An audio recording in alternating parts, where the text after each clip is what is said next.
আল্লাহ যেন আমাকে মাফ করিয়া দেয়। কারণ তুমি যে আল্লাহর আযাবের ভয় কান্না করো, ওই আযাব না জানি কত ভয়ঙ্কর। শুনছি ওই আযাব, আল্লাহর আযাব বড় ভয়ঙ্কর।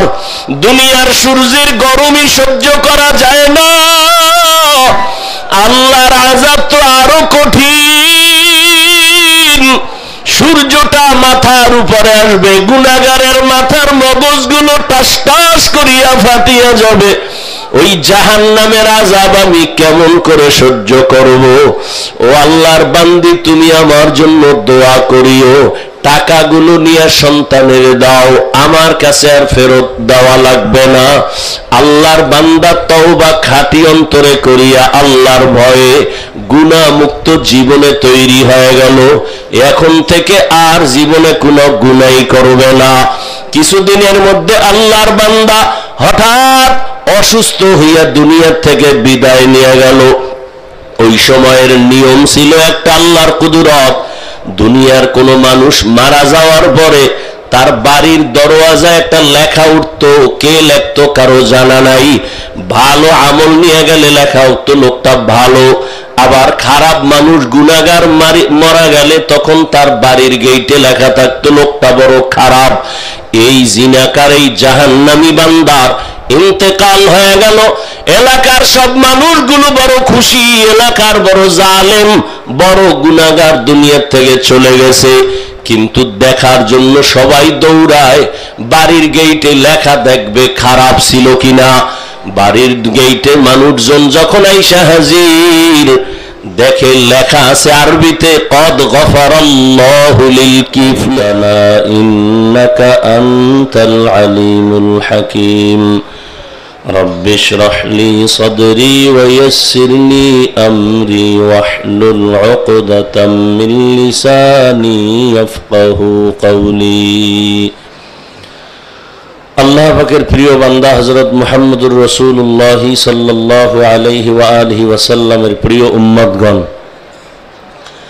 আল্লাহ পাকের দরবারে শুকর যে আল্লাহ পাক রব্বুল আলামিন এই ফিতনার যুগে পৃথিবীর শ্রেষ্ঠ মজলিস, আল্লাহ পাকের আশিকিন জাকিরিন শাকিরিনদের মজলিস, চরমনায়ের অগ্রহায়ণের মাহফিলের আজ প্রথম দিন জোহরের নামাজের পরে এই বেহেশতের বাগানে আল্লাহ আমাদেরকে হাজির করেছেন, আশা ও বসার তৌফিক দান করেছেন। এই দ্বিতীয় দিনে আল্লাহর দরবারে শুকর আদায় করি আলহামদুলিল্লাহ। দরুদ ও সালাম সৈয়দুল মুরসালিন রাহমাতুল লিল আলামিন শফিউল মুজনিবিন খাতামুন নবিয়্যিন হযরত মুহাম্মদুর রাসূলুল্লাহ সাল্লাল্লাহু আলাইহি ওয়া আলিহি ওয়াসাল্লামের উপর।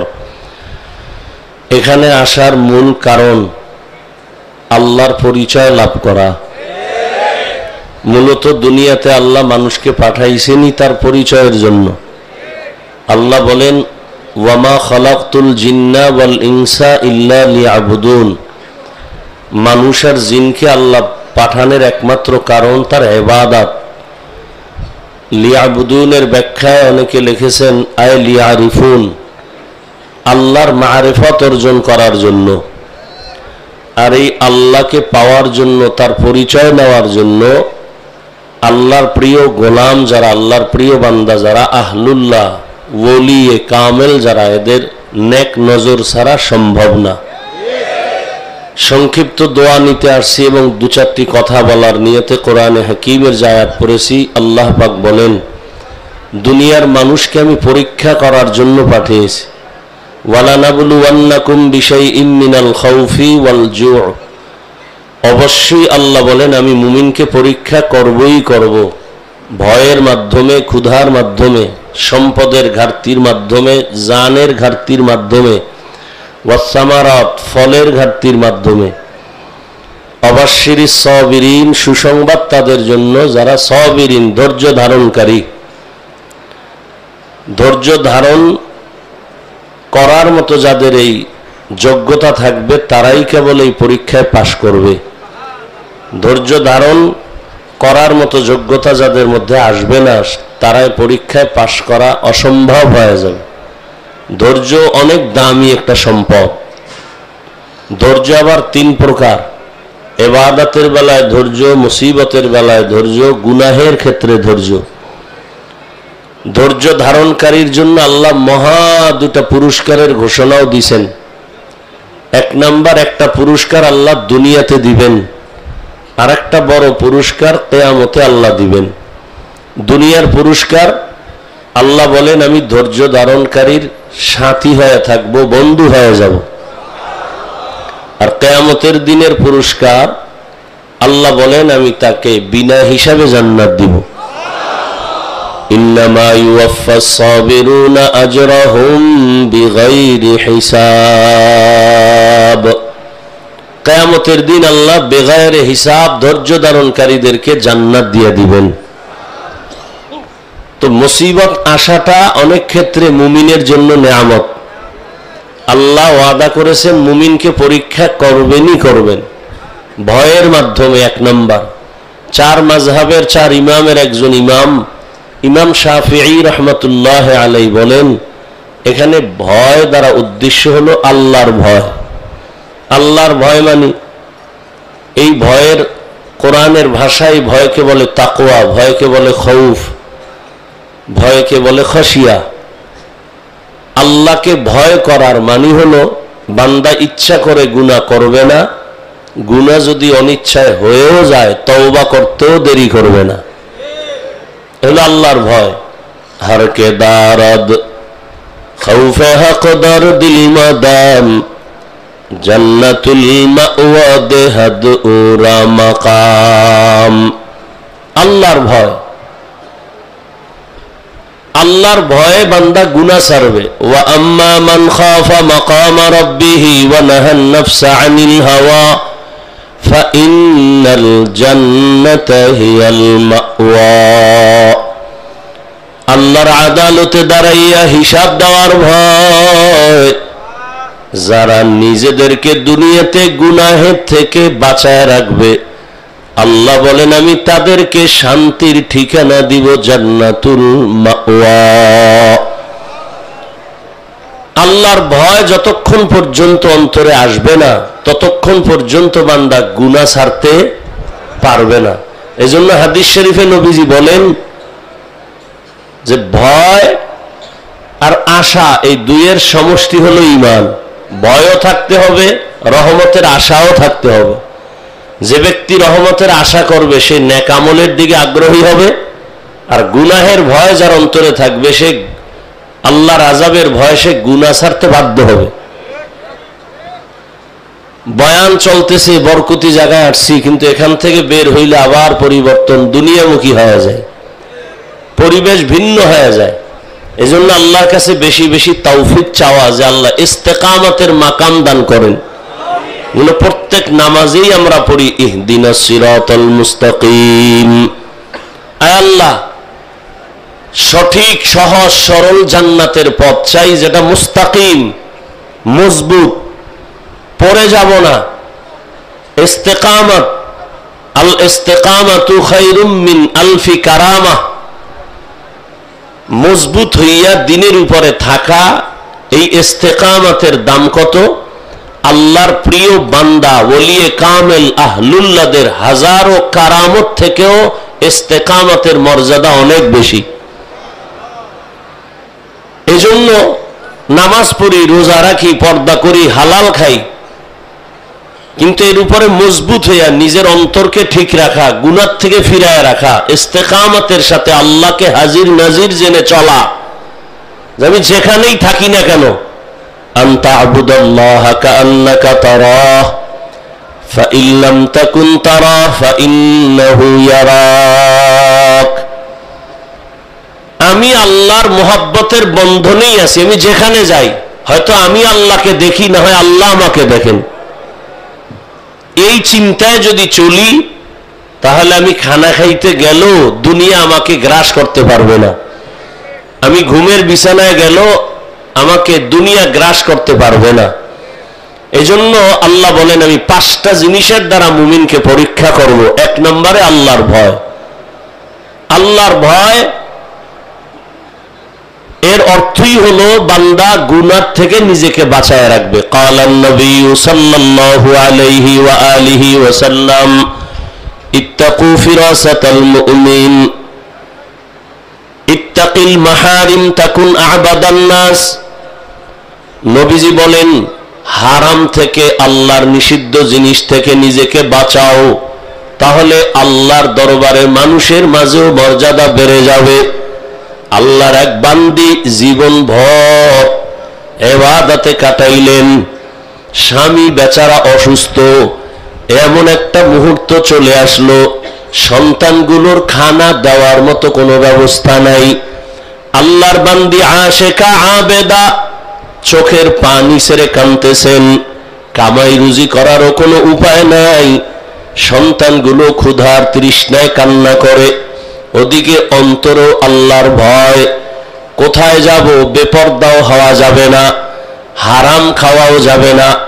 হঠাৎ অন্তরে চিন্তা আসলো, এলাকার থেকে একটু দূর এলাকায় একজন টাকাওয়ালা আছে, তবে সেই লোকটা দুনিয়াদার, কিন্তু সন্তানের কান্না মা সহ্য করতে পারে না।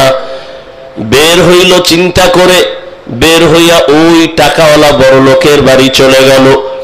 বড় লোকের বাড়ি যাইয়া আল্লাহর বান্দি আবেদা জাহেদা ডাক দিয়া কয়, ও আল্লাহর বান্দা, আমি জানি তুমি দুনিয়াদার, আমার সন্তানের চোখের পানি আর ক্ষুধার তৃষ্ণা সহ্য করতে না পেরে আমি তোমার দরবারে আসছি, আমাকে কিছু টাকা তুমি ধার দাও, সুযোগ হলে আমি আস্তে আস্তে আমি দিব।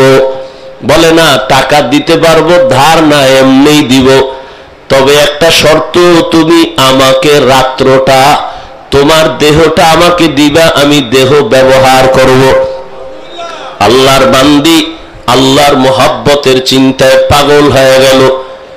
সন্তানের কান্না সহ্য করা যায় না, সন্তানের চোখের পানি আর ক্ষুধা আমি মা না খাইয়া দিন রাত কাটাইতে পারি, সন্তানের খানা না দিয়া কাটাইতে পারি না। এখন আমার দেহটা না দিলে এই টাকাওয়ালা আমাকে টাকা দিবে না।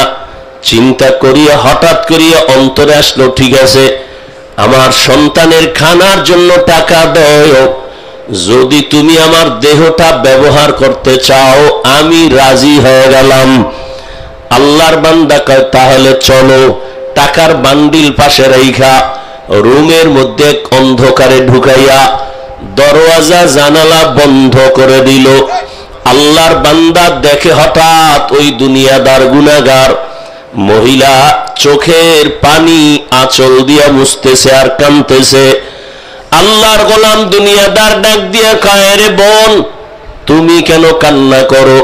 আমি তোমার উপরে তো এখনো হস্তক্ষেপ করি নাই, টাচ করি নাই, তোমার শরীরের উপরে কোনো আঘাত করি নাই, কেন তুমি কান্না করতেছো? আল্লাহর বান্দি চোখের পানি ছেড়ে ডাক দিয়া কয়, ভাই, আমি আল্লাহর একজন প্রিয় বান্দি হতে চাই। আমার এই জীবনে কোনোদিন একটা চরিত্রের কলঙ্কের দাগ নাই, আমার শরীর কেউ আজ পর্যন্ত কোনো বেগানা টাচ করে নাই। আজকে আমি কতটা বিপদে পড়িয়া ঠেকায় পড়িয়া আমার সন্তানের চোখের পানি আমি মা হইয়া সইতে পারি না, আমার সন্তানের ক্ষুধার তৃষ্ণায় পাগল হইয়া আমি তোমার দরবারে আসছি।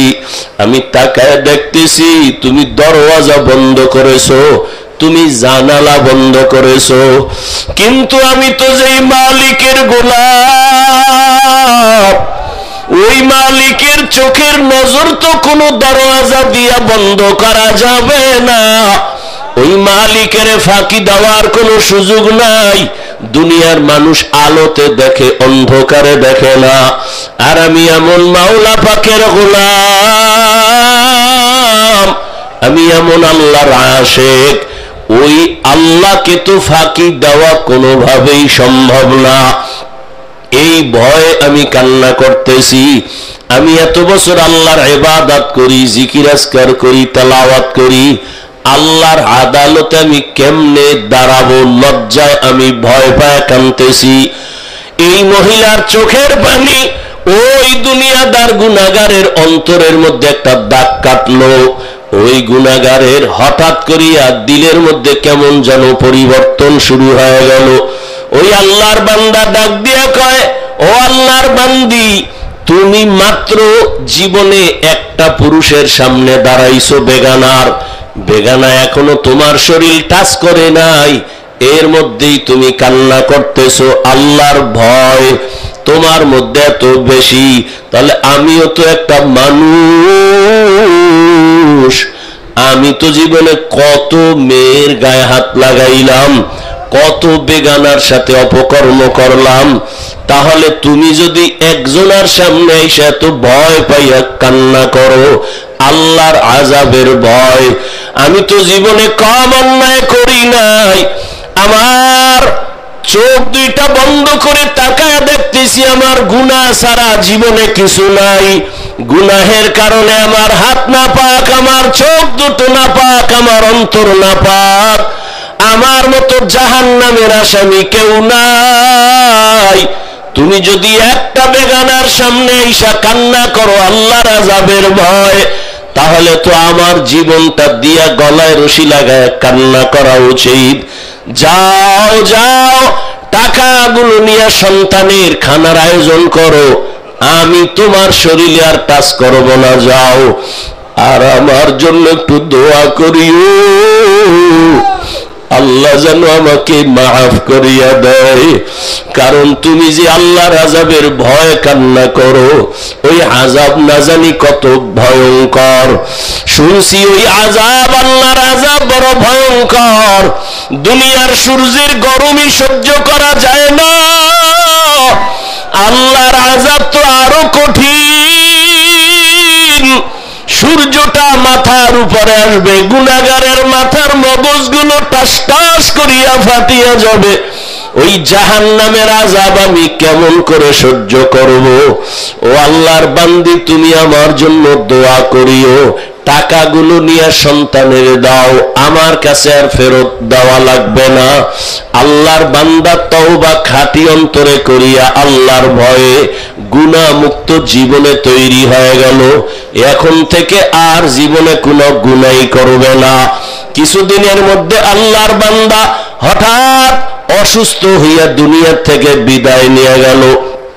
ওই সময়ের নিয়ম ছিল একটা, আল্লাহর কুদরত, দুনিয়ার কোন মানুষ মারা যাওয়ার পরে তার বাড়ির দরওয়াজায় একটা লেখা উঠতো, কে লিখতো কারো জানা নাই।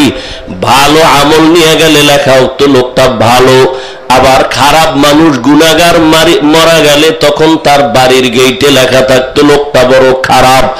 এই জিনাকার, এই জাহান্নামী বান্দার ইন্তেকাল হয়ে গেল। এলাকার সব মানুষগুলো বড় খুশি, এলাকার বড় জালেম, বড় গুনাহগার দুনিয়া থেকে চলে গেছে। কিন্তু দেখার জন্য সবাই দৌড়ায়, বাড়ির গেইটে লেখা দেখবে খারাপ ছিল কিনা। বাড়ির গেইটে মানুষজন যখন আইসা হাজির, দেখে লেখা আছে আরবিতে, কদ গফারাল্লাহু লিল কিফল, আল্লাহর বান্দার নাম কিফ। রহমতের নবী বলতেছেন হাদিসের ঘটনা, আল্লাহর নবী বলেন ওই বান্দার দরওয়াজায় লেখা কদ গফারাল্লাহ, আল্লাহ এই বান্দার জীবনের গুনাহগুলো মাফ করে দিয়েছেন। মানুষগুলো আশ্চর্য হয়ে গেল, চিহ্নিত জাহান্নামী গুনাহগার দুশমন, এই বান্দাকে আল্লাহ কিভাবে মাফ করলেন, এই বান্দা কিভাবে ক্ষমা পাইল?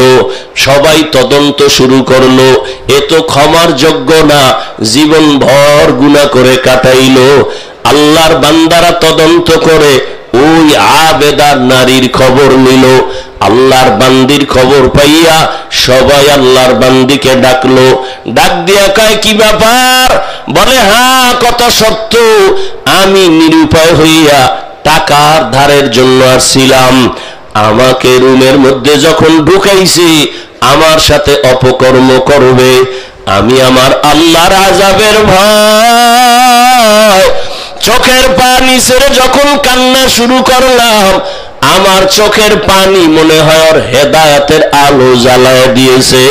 ও তখন আমার শরীর টাচ করে নাই, কান্না করিয়া জীবনের তরে বান্দা তওবা করেছে। আল্লাহ পাক বলেন, ও মুমিন, আমি দুনিয়াতে মুমিনদেরকে পরীক্ষা করার জন্য পাঠাইলাম। আল্লাযী খালাকাল মাউতা ওয়াল হায়াতা লিয়াবলুয়াকুম আইয়ুকুম আহসানু আমালা ওয়া হুয়াল আজিজুল গফুর। আল্লাহ পাক বলেন আমি আমলের পরীক্ষার জন্য পাঠাইলাম। আল্লাহ পাক রব্বুল আলামিন 5টা জিনিসের দ্বারা পরীক্ষা নেবেন।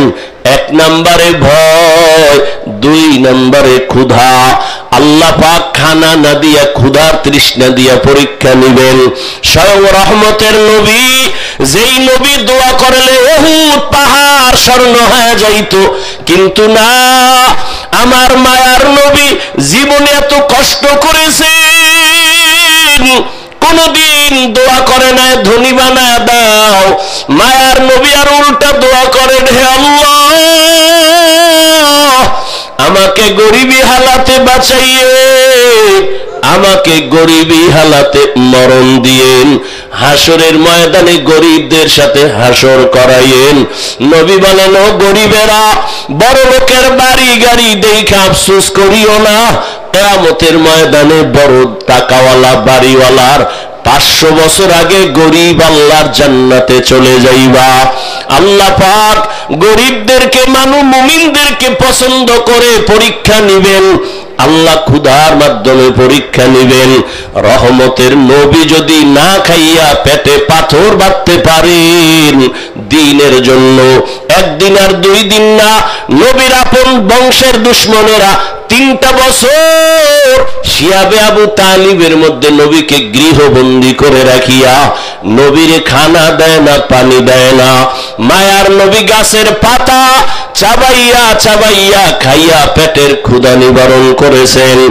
আল্লাহ পাক বলেন, এইভাবে আমি পরীক্ষা করব 5টা জিনিসের মাধ্যমে। কামিয়াব হওয়ার জন্য একটা পুঁজি লাগবে, এই পুঁজির নাম হলো ধৈর্য। এই ধৈর্য অর্জন করার জন্য আহলুল্লাহ, আল্লাহওয়ালাদের সোহবত, এজন্যই এখানে আসা।